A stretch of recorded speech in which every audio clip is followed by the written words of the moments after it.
Presented by RLA Recording Studio. छम छम करे छही आई बर तू गे डीजे बालक सनकाए डलही छौरी तू गे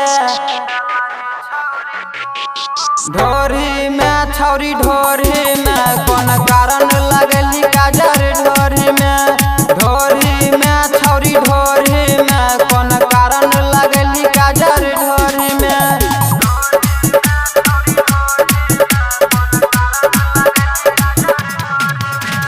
ढोरी में छौरी ढोरी में कौन कारण लगली काजर ढोरी में छौरी ढोरी में कौन कारण लगली काजर ढोरी में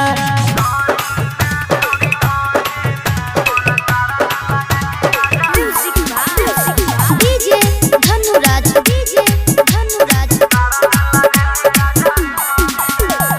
सुपर लागे छही तू गे लहंगा चोले में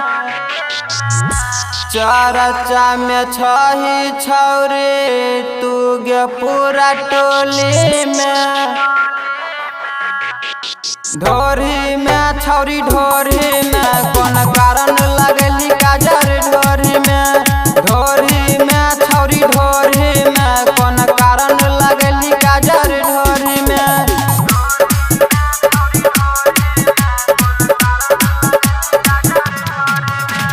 ढोरी में छौरी ढोरी में कौन कारण लगली काजर ढोरी में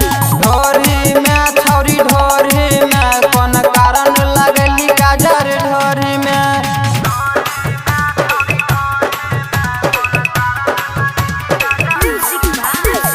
DJ धनुराज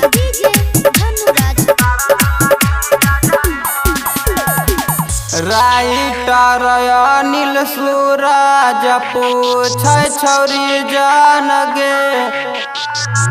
गायक श्रवण शंकर करतौ डिसीजन गे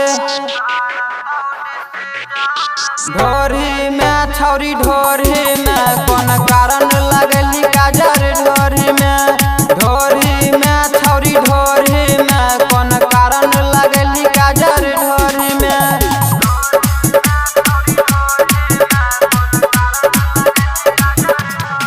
ढोरी में छौरी ढोरी में कौन कारण लगली काजर ढोरी में